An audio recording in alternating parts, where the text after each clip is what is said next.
So hey guys, welcome back to new videos. आज की video हमारी होगी BPCC 109, जो कि है हमारा यूनिट 9, जिसमें हम लोग को पढ़ना है नैतिक एवं सामाजिक विकास। तो जिसमें हम लोग बहुत आगे तक 8 यूनिट कवर करते हुए आ गए। अगर आपने 8 का वीडियो नहीं देखा तो नीचे प्लेलिस्ट से जो ये वीडियो जुड़ा होगा, आप इसे आराम से अपने घर पे, अपने रूम में, अपने फ़ोन में बैठ के देख सकते हो। ओके। तो इसमें क्या है, नैतिक विकास का परिचय। नैतिकता का विकास आपके जीवन में कैसे कैसे होता है। तो नैतिकता एक बहुत बड़ी चीज होती है, जिसे हर समय आप विभिन्न विभागों से जुड़े और विभिन्न संस्कृति से जुड़े लोगों से ये प्रश्न पूछेंगे कि नैतिकता क्या है, तो उन सबको उत्तर प्राय अलग अलग होंगे। ठीक है, नैतिकता कोई छोटी मोटी चीज नहीं है, नैतिकता एक बड़ी चीज है जो कि आराम से बदल जाती है अलग अलग धर्मों में, अलग अलग इंसानों में, अलग अलग चीज़ों में। तो हर चीज़ में जब आप अपने कॉलेज में पढ़ते थे तो आपने अपने तथा दूसरों के व्यवहार को कब नैतिक कहा और कब अनैतिक कहा। तो ये सब चीज़ें होती है, और बहुत सारे बड़े बड़े लोग, माता पिता, शिक्षक और बहुत सारे दार्शनिक और सांस्कृतिक धर्मगुरु भी नैतिकता को सही सही नहीं डिफाइन कर पाते। तो अनेक प्रभावशाली मनोवैज्ञानिक जैसे पियाजे, कोलहबर्ग, गिलिगन ने विभिन्न नैतिक सिद्धांतों पर करते समय अपनी अपनी स्वयं की धारणा को विशेष रूप से जोड़ दिया। नैतिकता भावना से बेहतर ढंग से समझने के लिए, उन्हें अंतर्दृष्टि को ठीक से जानने के लिए तथा इससे विकास को प्रक्रिया को अवगत होने के लिए आइए नैतिकता विकास के कुछ लोकप्रिय सिद्धांतों का प्रयास करें।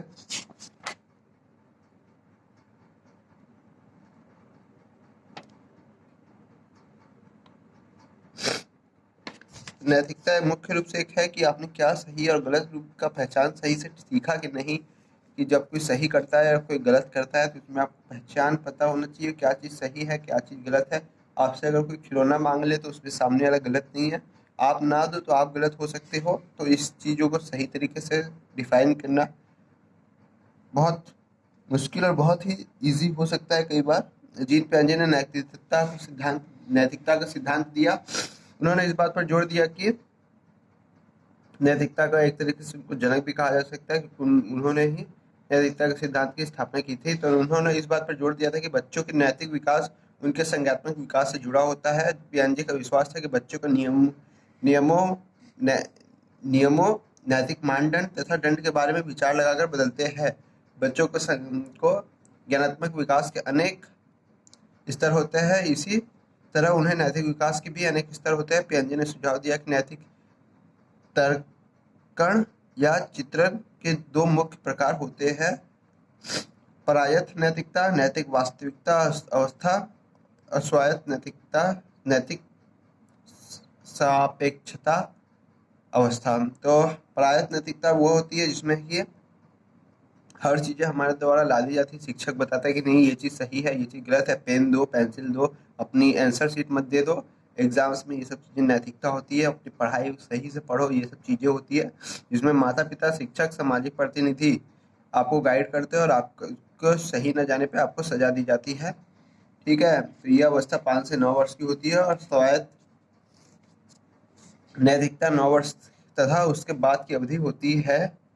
ठीक है, तो स्वायत्त नैतिकता जिसमें ये होती है कि नैतिकता इस अवस्था को पियाजे नैतिकता वास्तविकता मानते हैं। अर्थात ऐसी वह नैतिकता जो अपने नियमों के आधार पर व्यक्ति स्वयं तय करता है। कुछ नैतिकता होती है जिसे बोलते हैं सेल्फ रूल, जिसे बोलते हैं कि हमारी डिक्शनरी में ऐसा शब्द नहीं है जिसको आप फॉलो करने बोल रहे हैं। बहुत सारी फिल्मों में होता है, तो है ना, आपने भी देखा होगा जिसके एक रूल होते हैं कि एक बार जो मैंने कमिटमेंट कर दी उसके बाद मैं अपने आप की भी नहीं सुनता, है ना। ये सब क्या होती है, एक सेल्फ रूल होता है, एक स्वयं की नैतिकता होती है जिससे वो पीछे नहीं हटता हमेशा, जिसके आगे वो कभी नहीं झुकता, ना कभी उसके खिलाफ होने पड़ता है। कोई सामाजिक चीज़ों को हो सकता है, कोई दूसरों को मारना सहन नहीं कर सकता है, कोई पढ़ाई के लिए मदद कर सकता है हमेशा लोगों की, कोई खाना बाँट सकता है, कोई हर लोग की अपनी अपनी नैतिकता होती है जो वो अपने अनुसार बिल्ड करते हैं। इसी चीज़ों की होती है।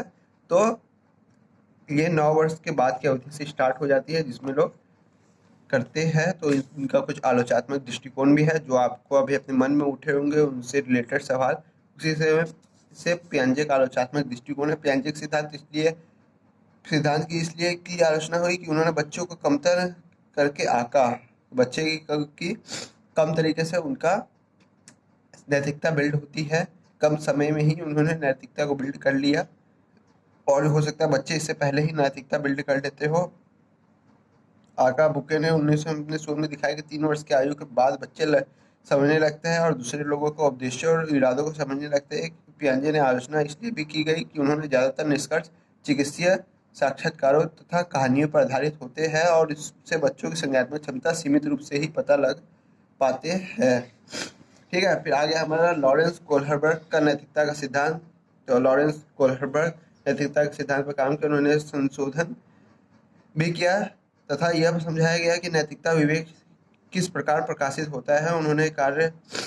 उनके कार्य ने मनोविज्ञान के क्षेत्र की नैतिकता का विकास पर बहस छोड़ने के लिए आधार तैयार किया था। पियाजे का विचार था कि संज्ञान लेते हुए उन्होंने बताया कि बच्चे का नैतिकता शोध उनके विचार प्रक्रिया तथा हस्तक्षेप पर नैतिकता अवधारणा को समझ जैसे समानता, निष्पक्षता, न्याय और सार्वजनिक हित आदि के विकास होता है। पियाजे ने नैतिकता विकास की 2 अवस्थाएं वाला सिद्धांत प्रस्तावित किया। कोहलबर्ग ने उसका विस्तार किया और उससे 3 अवस्था वाले सिद्धांत का प्रस्तुत किया। तो इनके 3 अवस्था में हर में 2-2 अवस्थाएं रही है।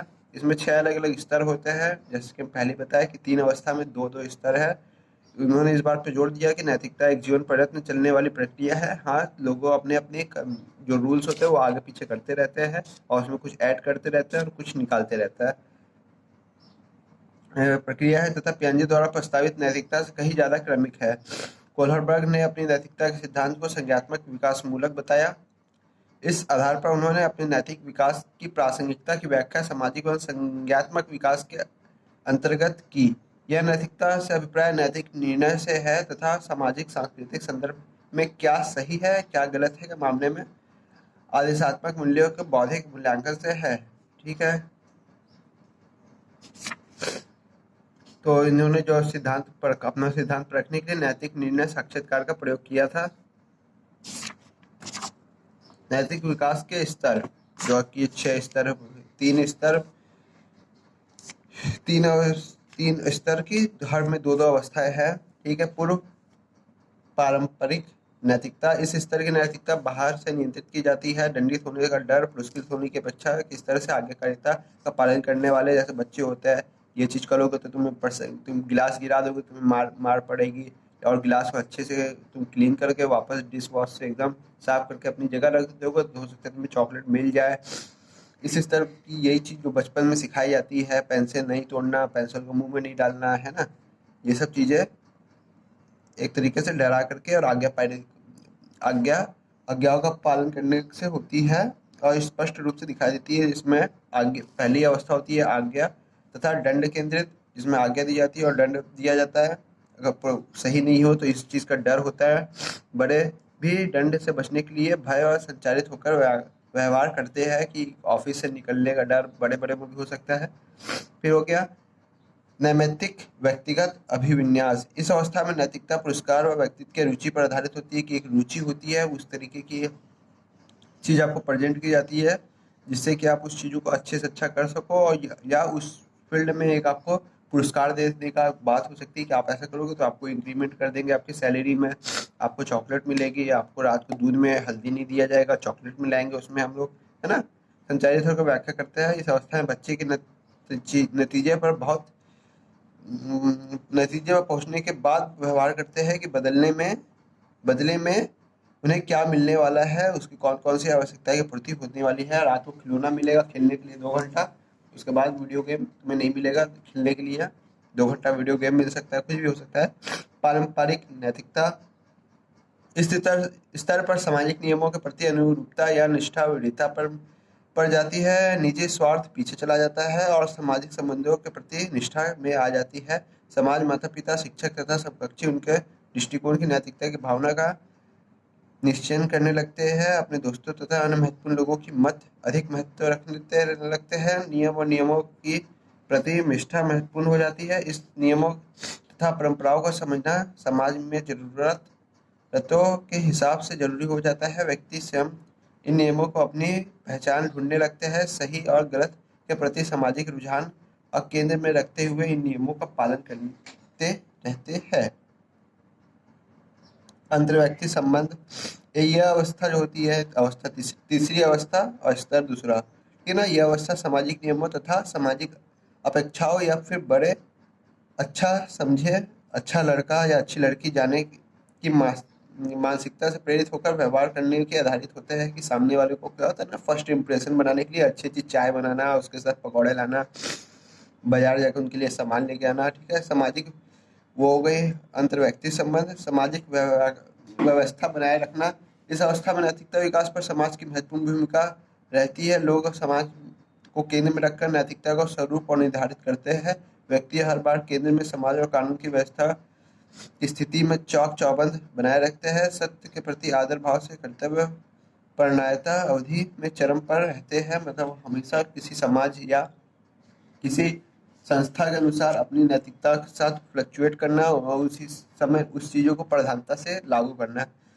पूर्व पारंपरिक पारिक नैतिकता, ठीक है। तो इसमें हो गई एक अवस्था जो कि है सामाजिक अनुबंध और मौलिक अधिकार। इस अवस्था में व्यक्ति दूसरों के विश्वास, मूल्य और विचारों को अलग जाने विचारों से अलग जाने के लिए तर्क देने लगता है। कानून के नियम सामाजिक व्यवस्था में चौक चौबंद बनाए रखने के लिए जरूरी होते हैं, परंतु यह भी जरूरी है कि समाज में सदस्य इन नियमों के पर सामूहिक रूप से सहमत हो। व्यक्ति यह बात जानता है कि मूल्य एवं नियम महत्वपूर्ण जरूरी होते हैं, परंतु किसी व्यक्ति के निजी जीवन में हस्तक्षेप को स्वीकृति नहीं दी जा सकती। व्यक्तिगत रूप से आदमी यह सोचता है कि स्वतंत्रता जैसे कुछ मूल्य स्थापित कानून से बढ़कर होने चाहिए। इस स्थिति में कानून को बनाए रखने और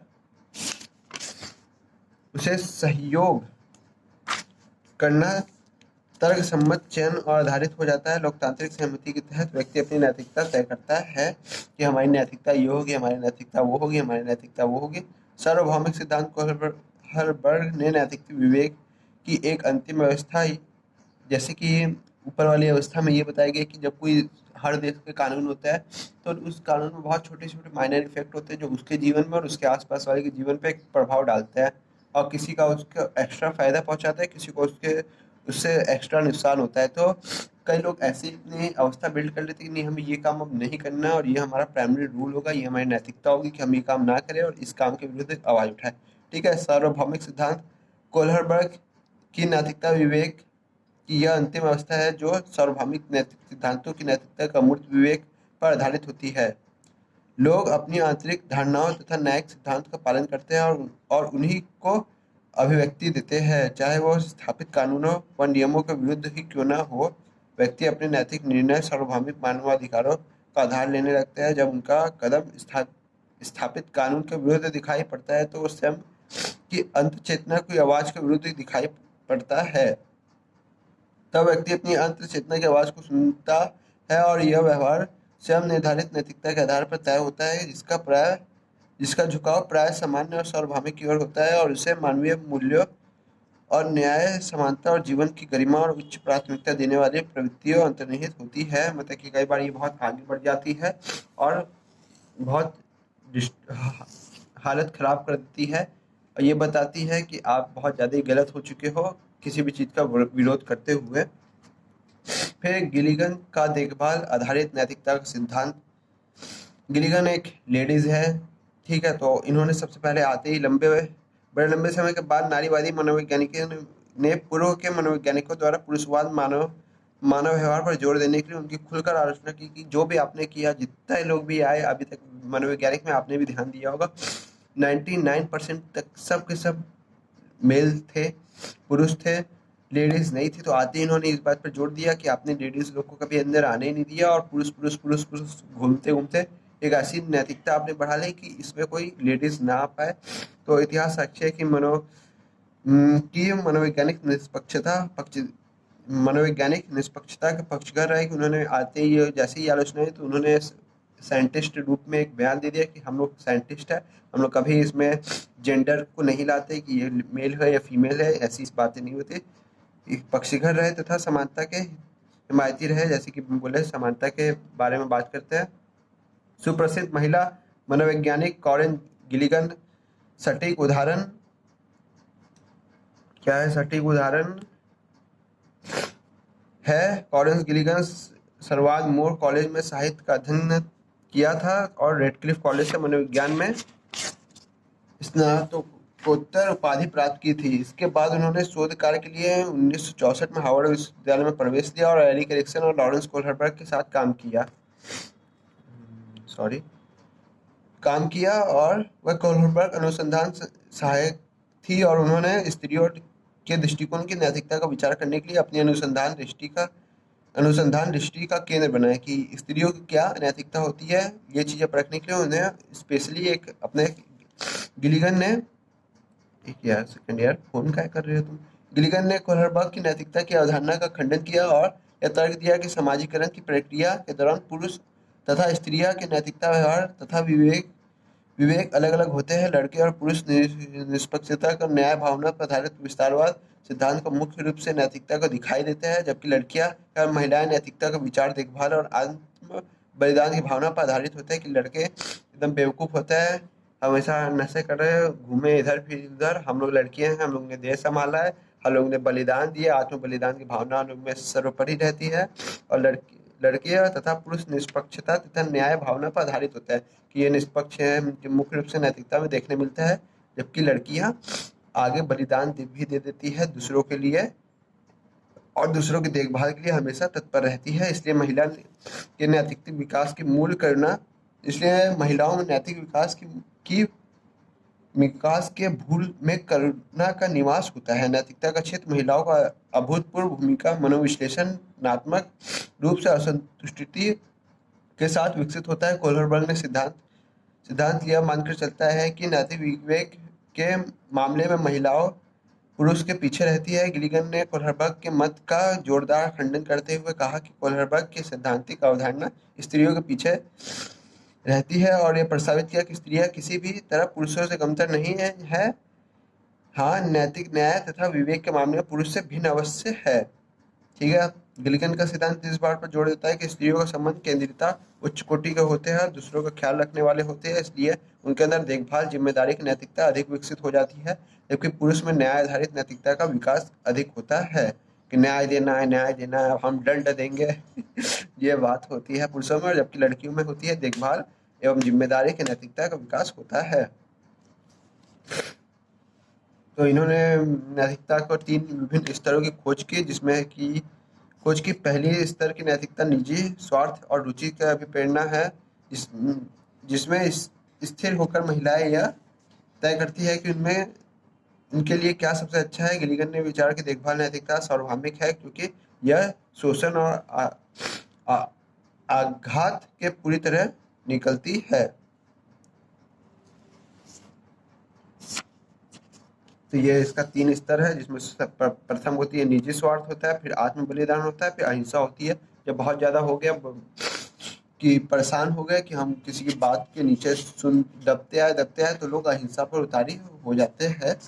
फिर परिवार, स्कूली समकक्षी तथा मीडिया द्वारा सामाजिक विकास कैसे कैसे होता है। आज के समय में आप दूसरे के धर्म के बारे में, दूसरे लैंग्वेज के बारे में, दूसरे कंट्री के बारे में आराम से मीडिया के द्वारा देख सकते हो, समझ सकते हो और उनकी बात को देख सकते हैं कि वो आपके विषय में क्या सोचते हैं और आपकी चीज़ों से कैसे वो प्रभावित होता है। परिवार किस तरीके से सामाजिक विकास करता है, लोगों का देखभाल करता है, किस तरीके से डेवलप करता है, किसी चीज़ों के बारे में अच्छा बता सकता है, किसी चीज़ों के बारे में खराब बता सकता है, आपका आत्मविश्वास बढ़ाता है, आपको काम के लिए प्रभावित करता है।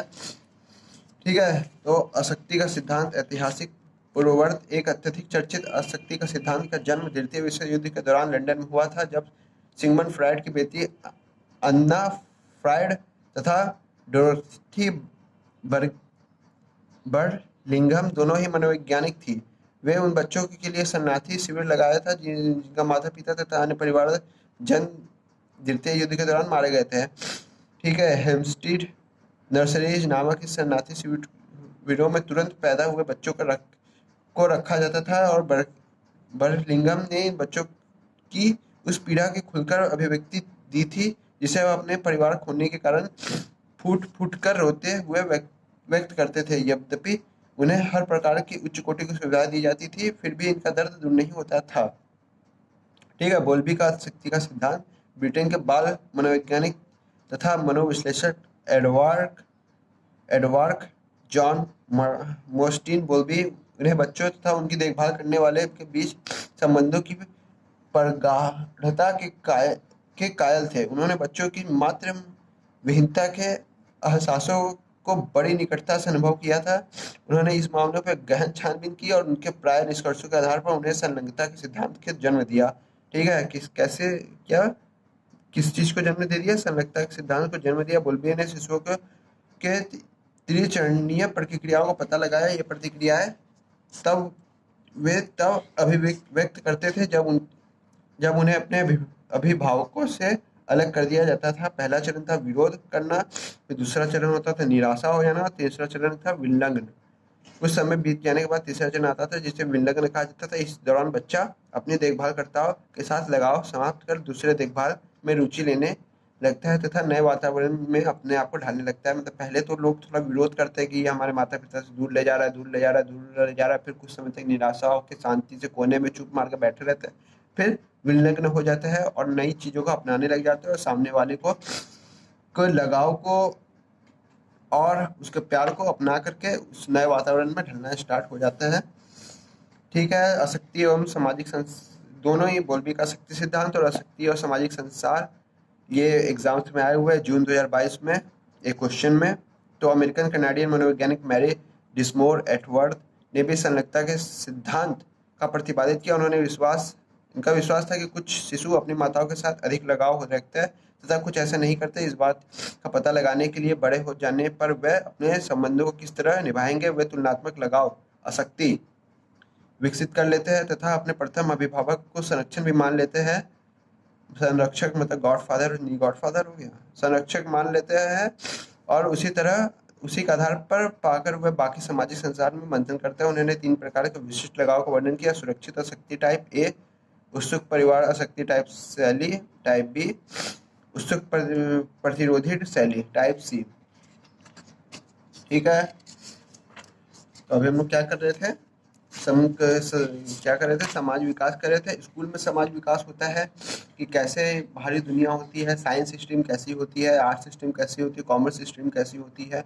बच्चे हमेशा एक दूसरे से अपने ड्रीम्स बताते हैं, अपने एम्स बताते हैं, अपनी फैमिली का बैकग्राउंड बताते हैं। अब एक डॉक्टर की फैमिली से पढ़ा के लिख के आया स्टूडेंट क्या जाने लॉयर की फैमिली कैसी होती है, या अलग गरीबी कैसी होती है, कि कंप्यूटर किसके पास है, लैपटॉप किसके पास है, किसके पास डॉगी है, कैसा होता है, कितने ब्रीड होता है, कैसी कैसी चीज़ें होती है। तो वो भी उसके विकास करता है कि स्कूल में बहुत सारी तरीके की चीज़ें की विकास होता है। कोई खेल से के बैकग्राउंड से आया तो कैसी कैसी चीज़ें हैं।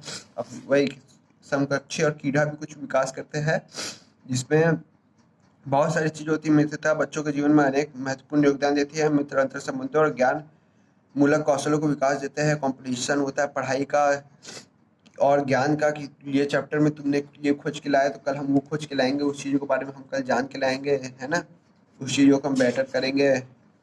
बहुत सारी चीज़ होती है। खेल भी विकास होता है। ऐसा नहीं होता है कि खेल है तो सामने कोई गिर गया और आप अपने खेल में मस्त हो, दूसरी टीम के लोग को भी चोट लग जाती है। तो भी आप देखे होंगे बड़े बड़े गेम में वो गेम जिसके पास बॉल होती है और सामने अपोजिट टीम वाले को चोट लग जाती है फुटबॉल में, तो जिसके अपोजिट टीम वाले के पास भी बॉल हो तो भी अब बॉल को फॉल कर देता है और उसका ध्यान दिया जाता है कि मैच को बीच में रोक दिया जाता है कि एक प्लेयर को चोट लग गई। तो ऐसा नहीं है कि प्लेयर को चोट लग गई उसका बेनिफिट उठाए और हम लगे गोल दागने में अपने। ऐसा नहीं होता। दिखाया जाता है कि खेल की भावना में भी इंसानियत हमेशा होती है। भले ही आप कितने ही दुश्मन कंट्री के साथ गेम क्यों नहीं खेल रहे हो, इस चीज़ों का ध्यान दिया जाता है खेल में भी। ऐसा ना हो कि एकदम बॉक्सिंग करने उतरे हो तो एकदम बॉक्सिंग में लग जाओ, मार काट पे चालू हो जाओ, तलवारबाजी है तो काट के आगे एक लोग का मरना जरूरी है, ऐसा नहीं होता है। एक खेल होता है जिसमें आप लोग हारना या जीत चलती रहती है। सबसे इम्पोर्टेंट बात है मीडिया की भावना पहले बता दी है। आज के समय में लेक्चर्स। एक आर्ट्स स्ट्रीम वाला भी क्या बोलते हैं फाइनेंस को बहुत अच्छे से समझ सकता है और ट्रेडिंग जैसी चीज़ें सीख सकता है। कॉमर्स वाला केमिस्ट्री सीख सकता है, बायो सीख सकता है और जियोलॉजी सीख सकता है, बोटनी और क्या होता है यार बायोलॉजी में, कुछ भी सीख सकता है, एग्रीकल्चर सीख सकता है। बहुत सारी चीज़ें होती है सीखने के लिए। कंप्यूटर सीख सकता है एक आर्ट्स वाला स्टूडेंट। कि मीडिया बहुत ज़्यादा सामाजिक विकास में जोर देती है, क्या चीज़ सही है क्या चीज़ गलत है, क्या सेल्फ रिस्पेक्ट होती है, किस चीज़ों के साथ दुनिया खड़ी रहती है, कौन सी चीज़ें कहाँ है, कौन सी चीज़ें कैसी है, कैसी एक समाज में किसके प्रति कैसा दृष्टिकोण है, किस रिले रिलीजन के लिए कैसा दृष्टिकोण कौन सा समाज रखता है और कैसा दृष्टिकोण होना सही है या नहीं है। इस चीज़ों के लिए मीडिया बहुत ज़्यादा प्रभावित होती है। कौन से गाने में सिद्धू मूसेवाला कैसा गाना गाता है और AR रहमान कैसा गाना गाता है, ये सब चीज़ें भी बिल्ड होने में बहुत मदद करती है। यूनिट 10 की तरफ हम लोग आ चुके हैं। सो गाइस, ये वीडियो कैसा लगा आप कमेंट करके जरूर बताना और नए नए वीडियोस देखने के लिए इस चैनल को सब्सक्राइब कर लेना और आगे के वीडियोस जो कि और भी यूनिट है उसके लिए चैनल को आपको सब्सक्राइब करना पड़ेगा। और वीडियो जैसा भी रहा हो वीडियो को लाइक कर देना जिससे मुझे बहुत सारा मोटिवेशन मिलता रहे। सो गाइस, मिलते हैं एक नेक्स्ट लेवल के नेक्स्ट वीडियो में। दुआ सलाम सत श्री अकाल, टाटा बाय बाय। ध्यान रखना अपना और पढ़ाई करते रहना और कमेंट करना किसी भी तरीके के डाउट और प्रॉब्लम के लिए। Tata bye bye.